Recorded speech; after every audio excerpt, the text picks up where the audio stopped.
Ah, the Trevi Fountain just looms up on you, both bigger and somehow smaller than you expect. After seeing it in such films as, what was that film again? I hate clowns. Always did. With their baggy pants, the floppy shoes. They frighten me, truth be told. But look at me. I've become one. I may as well be looking at my reflection.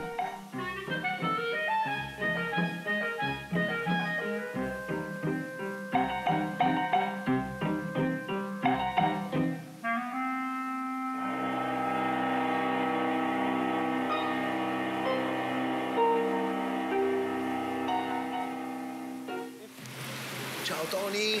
Ciao, Tony. Ah, Cesare always cheers me up to be around Cesare Casella. What with his trademark rosemary in his breast pocket, his cheerful demeanor, probably because there's cured meat and cheese somewhere close by. You know, I've never been here. Never? No, I've never been here. Can you believe it? I've been everywhere else in the world, but here, no. Now we are here together. Cesare has a restaurant in New York, but he's flown in to join me for my Roman excursion.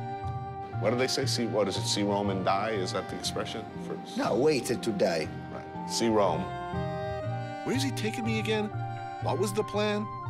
Oh, yeah. Campo di Fiore. Did I hear that, or did I dream it? Ciao, Pierluigi. Welcome to Roscioli, a family empire of the old good stuff. In English, we can only say deli. Only it's not really a deli. It's a treasure trove of salumi, cheese, tuna. Words fail here. It's also a bakery and more. They've got master-crafted breads and pizza bianca. Oh, and they got like 10 other shops, too. Roscioli is a fourth generation. It was 11 brothers.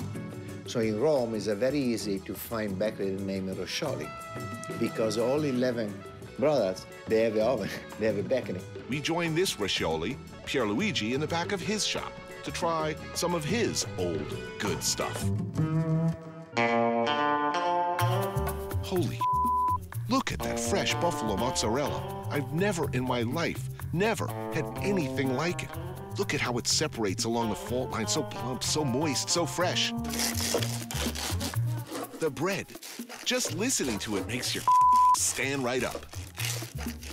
And of course, prosciutto. Prosciutto. I gotta get that right. My wife's always busting my about that. Prosciutto. Jesus Lord, this is good.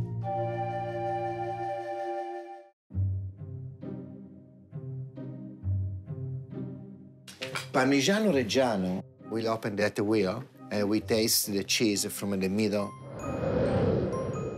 Up until he cuts into it, essentially, this thing is alive. There's all sorts of stuff going on in there. Things are happening. Once you cut into it, though, things stop happening. It starts slowly to die. Yes. You see the art, how he cut. It's very difficult. You need to have a knowledge for to do that. This wheel is a very special, a very rare. This is from a free range. They eat fresh grass. You're talking about a happy animal. Yes. Eating the best grass at the best time that the grass is good. Yes. It's a 2007, so it's almost 4 years. The moment that you know if the cheese is good or not, and the perfect the flavor, is only the moment when you open. Nice. Because after you open, already 10 minutes after, they change. Grazie. Grazie.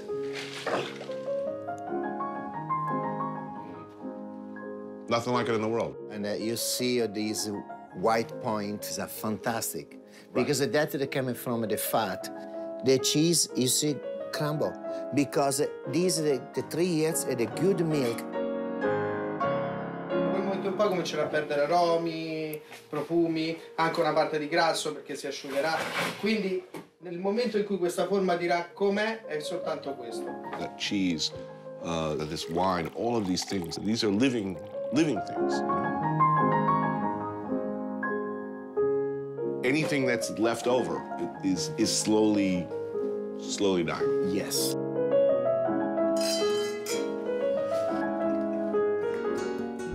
I'm heading out of town with Albert and Lucy. About an hour and a half north of Barcelona, in the foothills of the Pyrenees Mountains, there's a small factory that Albert tells me is the future of chocolate. While Albert takes his inspiration from the natural world these days, his friend and fellow innovator, chocolatier Enrique Rovira, draws from his love of Catalan design, specifically the beautiful shapes and lines of Antoni Gaudí, into a medium that has been his obsession since childhood: chocolate.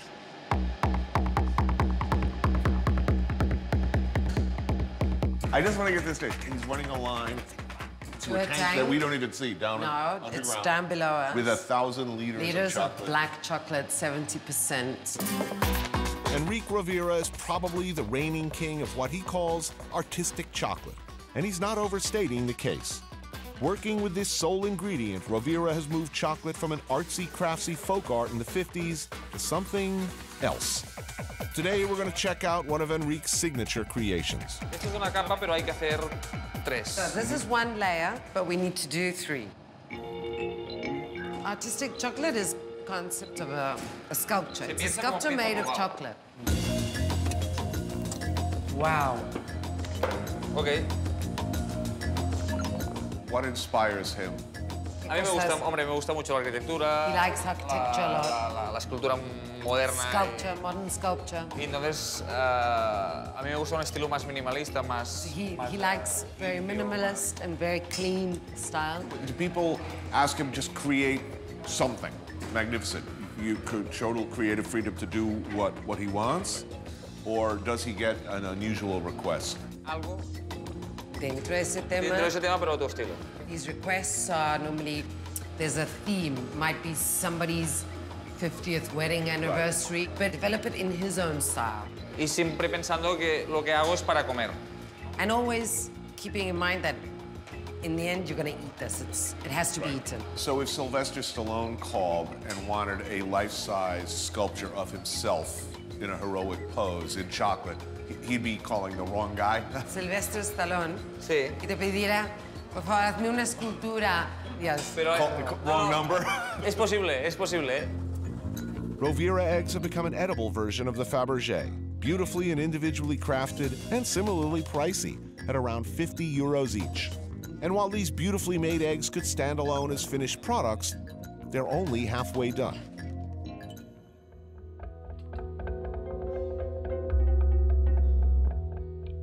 After all that careful molding and shaping, he introduces a somewhat more random element into the process: the rays of the sun. Gradually, the sunlight will start to melt away the thin layer of chocolate, ultimately creating a tear that quickly escalates to a hole. While the process takes time, the trick is acting quickly once the hole starts. Está sudando. Yeah, they're starting to sweat. The eggs need to be moved back inside at just the right moment, as the speed that the chocolate melts is exponential, meaning that what starts as an elegant tear can quickly become a mammoth gouge, or worse, a cratered egg remnant.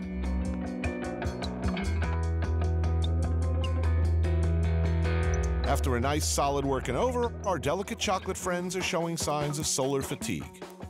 It won't be long now. Sí, está sudando, I see that guy's going. Yeah, they're shining.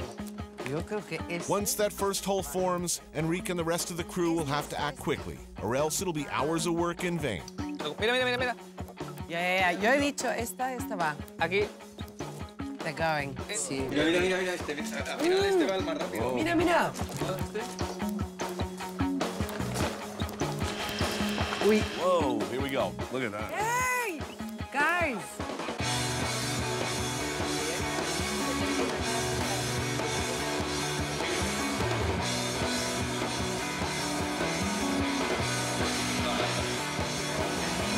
Yo lo hago normalmente un poco más. He likes to turn them round so that you have the melting chocolate coming down across the hole. They evoke the organic forms of Gaudí or Dali's surrealism, clean and modern. Enrique gives the eggs a chance to cool properly before applying his final touch. He works a mix of pure chocolate and cocoa butter back and forth until it reaches just the right temperature and consistency.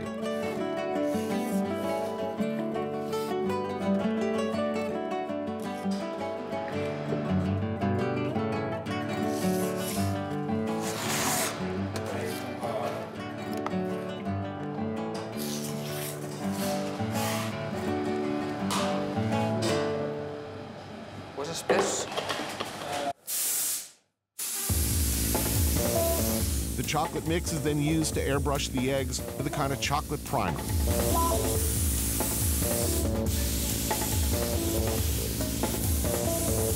What are the long-term effects of inhaling chocolate? Allowing the mix in the airbrush to cool slightly, he changes the whole shade, color, and texture of the eggs to a crushed velvety matte brown. It'll hold that color and texture? It will remain like that. Fantastic. From chocolate eggs to a fantastical creation, evoking both Gaudi and, strangely, the mountains surrounding his workshop. A final application of white chocolate adds metallic-looking highlights, and the eggs are complete. That's amazing. Oh. Final. You wanna stroke it, yeah? This is extraordinary. It's absolutely unbelievable. This kind of moves the egg concept forward. Es un concepto. A few thousand years. Sí, es darle un poco no para niños, sino para personas. Es para adultos, yeah. It's an Easter egg for adults, not for kids. Thank you for this. This is absolutely extraordinary. Sort of changes the way you look at chocolate, doesn't it?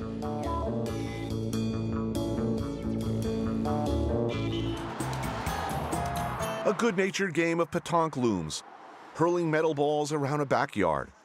Still wobbly a bit from the local wine. But I misjudged. This is no casual, friendly, half-assed game, and these are no semi-cognizant old men preoccupying themselves in the last years of their slide towards senility. These are warriors, and this is business. And I am seriously. There's like big bets going down, and nobody's drinking anything but coffee. My friendly game of pétanque becomes a lightning-fast tutorial in exactly how good these guys are and how bad I suck. As in bocce, a tiny rubber ball is thrown into the center. Goal being you want as many of your team's larger balls as close as possible to the little guy at end of the round. Getting up close is not too hard for me. Staying up close turns out to be a big problem. Some of these players are specialists at striking, hurling those things straight at you and knocking your ball into the weeds. Oh man. That was yours? Yes.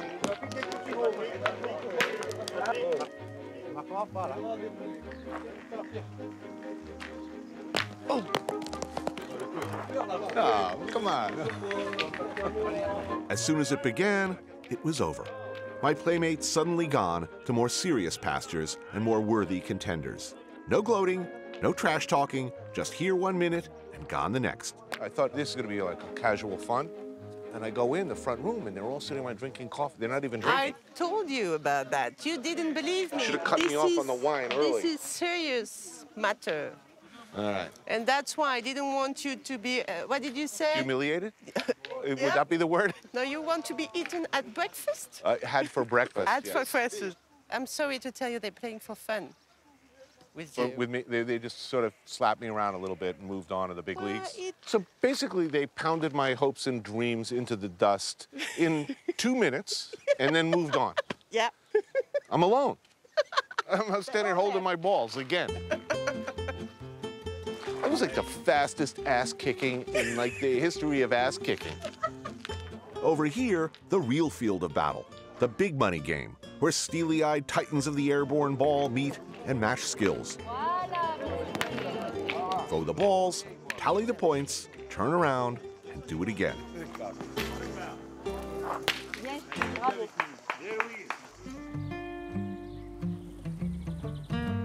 And now for some terroir. Now, I've never been much of a wine snob. True, a lot of good wine seems to find me, but it was never a passion. Lately, though, I've been liking my wine, and especially these days, I found myself drinking stuff from around here. Jean-Louis Chancel, owner of the Chateau Valjoinis, has invited me on a tour of his grounds and a light lunch. Located in the southern part of the Rhone Valley, the soil here is particularly rocky and unforgiving. But grapes, like some Brits I know, seem to like being tortured a little bit, made to work a little harder for their meal. And at Valjoinis, they sacrifice yield in favor of grapes that are stronger and more intensely flavored. To put it simply, this kind of pebbly, rocky terrain is good because it forces the vine to work a little harder, to penetrate deeper vertically. Yeah, because when you have a lot of stones like this, the roots are obliged to go down to find the food. They have to fight the back against the wall to give their best. They are strong. Well-exercised, healthy. Powerful, they're well-exercised. And it goes against a very high yield. So it's a smaller yield. It's very, very small yield. Much smaller yield. Oh, yeah. But a quarter of the normal yield of this region. The romantic notion of terroir, the French term used to explain the special characteristics that geography, soil, and surroundings have on particular wines, is no myth to producers like Monsieur Chancel. He knows. This parcel produces something which is unique among all the other parcels. For many reasons, because it's that kind of soil. The essences of the pine trees like this are absorbed by the leaves of the vineyard and give a specific taste to the grapes. It's a kind of osmosis. No matter how well you understand what's going on here on a genetic level, on a scientific level, even though you understand technically... May I stop you 1 second? I see it happen, but I don't understand how it works. For me, it's magic. It's been a 20-year labor of love for the Chancel to revive this historic soil where once a Roman estate stood. Monsieur concentrates on the grapes, Madame on her gardens.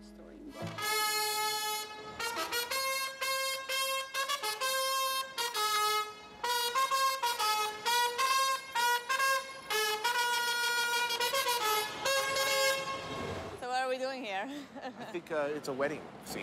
And we are crashing a wedding. We're going to be wedding crashing. Hey, little sister shotgun, it's a nice day for a white wedding.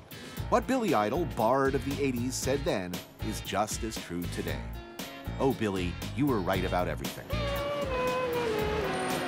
Taking a not-so-romantic walk through the city streets with my wife, we stumble upon a wedding.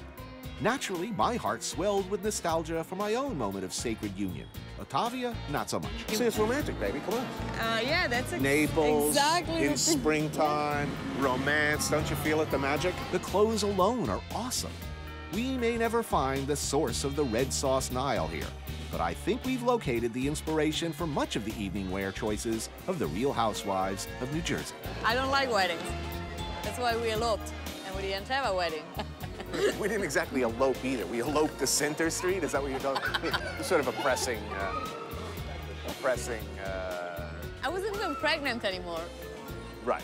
So it was not like... pretty much our life together was pretty much a fait accompli. I think there's a component of that here, actually.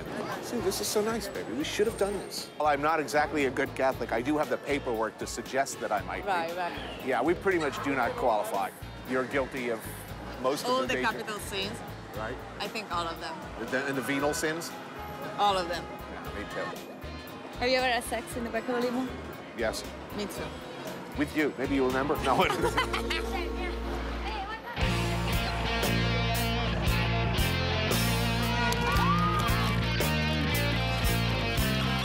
Confusing our amateurish-looking crew for wedding photographers, perhaps. Nobody seems to notice us or care. So Tom is thinking, free snacks at the reception. My wife sensibly bails, leaving me to Tom's tender mercy. Please, step on right through. Thanks for coming. Good to see you. Ciao. We drive out into the weeds somewhere, a catering hall indistinguishable from the Grand Prospect Hall. And now, we're not blending so well. Have a great time in here. Yeah, I don't know what I'm doing here either. Believe me, just as confused as you are. How do you say awkward in the Napolitano? Hey, hello. Hey. See, I'm a leper. So what's your plan, looking at this from a directorial sense of, Fellini-esque sense of, do I do this sort of full fieri and just sort of sit down and say, hey guys, how does it feel to be at this wedding? Well, I think it would be fair to let the bride choose where we sit. She'll probably sit me with the most detested relatives going. Perfect. That's what I would do with me. Congratulazioni. Grazie. Grazie. Cheers. Salud. Free one. I don't know what's going on. They told me to sit right here.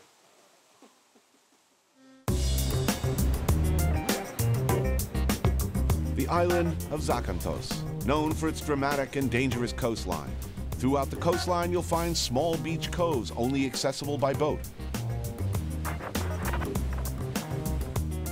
The smuggling tradition being something of a calling in much of these parts, it came as no surprise when, according to local lore, a boat from Italy loaded with cigarettes got swept up in a storm and never quite made it out.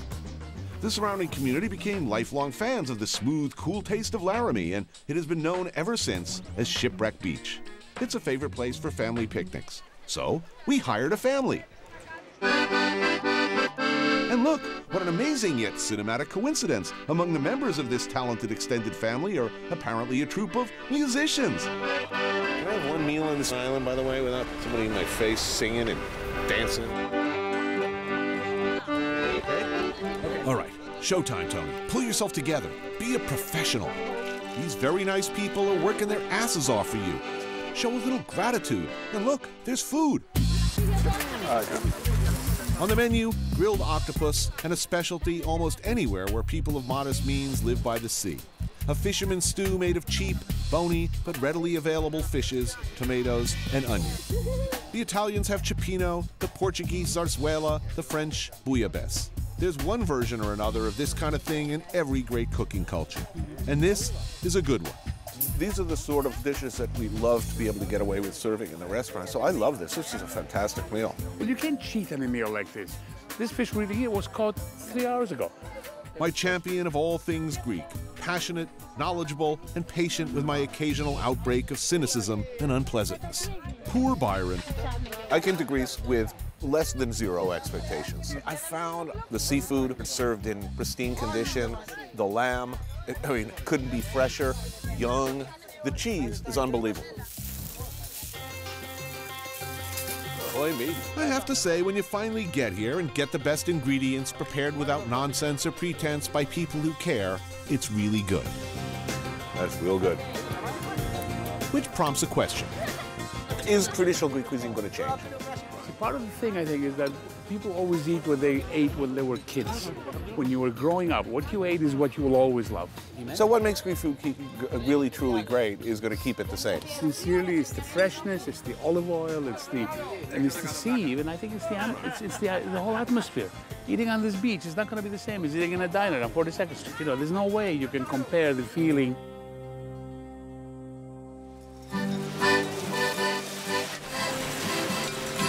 Oh God, here it comes. Of course. Is this heartwarming or what?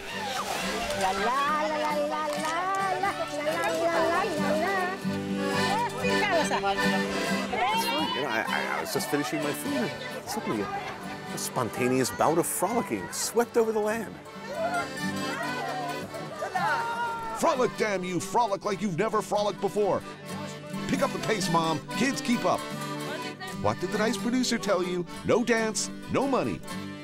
Shake that thing, sister, or we'll leave you on this damn beach, and you and Pee-wee can swim home. Okay, enough snark. We've had quite enough snark and way too much Rocky on this episode, I know. But am I glad I came to Greece? Hell yeah. Have I changed my misconceptions of Greek food? Sure. In few other places does ancient history bear so directly on what's on the plate. The pride and the stubbornness with which the Greeks cling to the best of the old world points up the best in all of us. An epic history of invasion, occupation, deprivation. A powerful wanderlust tempered by a fierce need to return home. It's this uncompromising will, this sometimes incomprehensible strength and obstinacy that years later gives us this, an unbroken circle of tradition, family, and food. and like Ulysses, one's eyes always on the sea.